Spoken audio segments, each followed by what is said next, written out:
Okay, Newcastle United have put all non-playing staff on unpaid leave, but what would you expect anything else from Mike Ashley? This is a guy who tried to keep his Sports Direct business open as an essential company because it sells sports gear, because he tried to make a profit out of this current crisis. That just shows the calibre of the man. Yet he's not willing to pay holiday pay or pay his staff wages. Because the government can step in and give 80% of wages to his employees, up to £2,500 a month. He's decided at this time all non-playing staff are going on unpaid leave. Just shows the calibre of the man. I know the takeover talks are continuing. They're taking longer than a normal takeover would. It's a long drawn out process, and I think this coronavirus outbreak has slowed down that process. But linked to the reports I've read on various media outlets, the takeover talks are continuing with Bin Zayed, I believe. So they are continuing. They are continuing at a pace. I mean, they're not going rapidly, but they are ongoing. It'll be interesting to see how the prospective owner sees this. We do know that Mike Ashley tried to keep Sports Direct open. He quickly U-turned when the public backlash against him was such.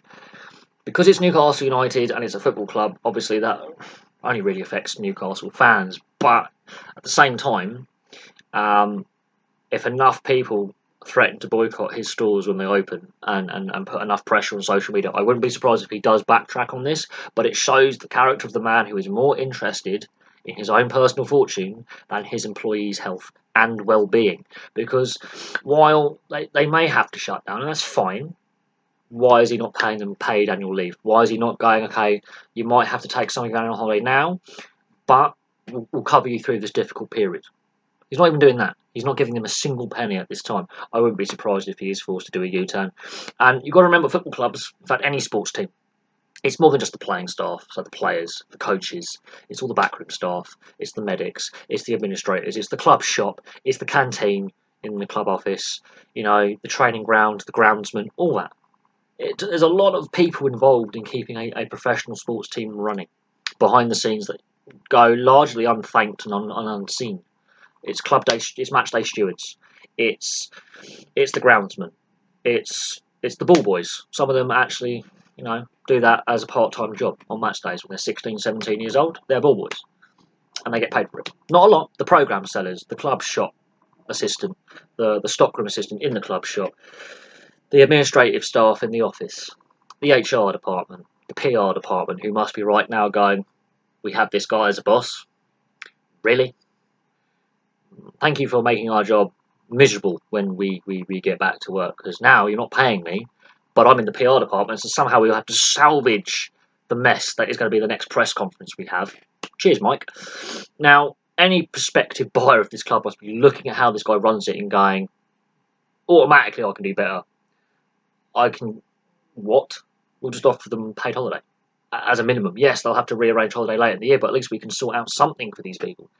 Mike actually doesn't care. And the words I want to use, I would have used 3 years ago. And if you watch my videos on Mike Ashley, I do drop a C-bomb in there about him. Alongside Tim Martin and Richard Branson, he's pushing the boundaries of being the biggest arse this country's ever produced. I think he still is the biggest scumbag this country's ever produced, apart from maybe Oswald Mosley. And yeah, I'm holding him in that kind of category of scum. Oswald Mosley, yeah. I think he is an absolutely disgraceful owner. And I still bash on about the fit and proper persons test. If you're not looking after the guys who keep the club running, what players are going to want to sign there, seeing this is the type of owner who cares more about himself than the well-being of the club and the community it serves? Because we've seen a lot of players dip into their own pockets and pay club staff during this time in a lot of sports. Dip in and make sure that the tea lady who comes around the training ground and gives the lads the tea gets paid. This guy doesn't care about it. And I do hope the takeover from whatever interested party, because we know it's more than Bin Zayed. We know that Peter Kenyon is still interested. We know Amanda Staveley has got another bid on the table. Whoever takes this club over will do a far better job than this money-grabbing cretin. Because it's been 13 years of Newcastle fans who are the most loyal fans, I think, in football. The club has been average at best a couple of good seasons in there, and I think Alan Pardew had a couple of good seasons. But they haven't had European football for a long time. They've been relegated twice, and the fans keep turning up until the beginning of this season when they actually started to boycott, and there was empty seats at St James's Park. That hasn't happened for years. This is a club where the fans are loyal to a fault. But when football resumes, if they are allowed fans back in the stadium, I urge anyone who watches this to spread the word and boycott Sports Direct. Yes, it's going to hurt the staff who still work there, but I'm pretty sure the staff who work for Mike Ashley are probably looking for another employer who gives a toss about their well-being, because this guy doesn't care about his staff. He really doesn't. I don't think he really cares about the players who play for him, because they're his staff. Yes, they're still getting paid, but I wouldn't be surprised if he starts slashing their wages as well. And then what? Because then the PFA will have to get involved, and that's their union going, well, these guys are contracted. So you have to pay. If you're not going to look after your club staff, we have little faith in you looking after your playing staff. And I would have to think the players will have to be looking at the situation, the PR, and thinking to themselves, is this a guy I want to play for going forward? Is this a person I want to be my boss, knowing that if he treats the tea lady and the club shop assistant like this, he could quite easily undervalue any contract negotiation. I could get paid as much, if not better, elsewhere and get looked after better. But that's my view on it. I think he's a scummy piece of dog turd. Best way I can describe it without swearing. And I feel sorry for Newcastle employees who have been screwed over by this man yet again. But there we go. That's my view on it. I'm not a Newcastle fan, but I have friends and family in the North East. I work with some lads from the North East in my job who are quite passionate about their footy. And what I see is a guy who has a total disregard for the community the club is in, the fans, and people who work for him.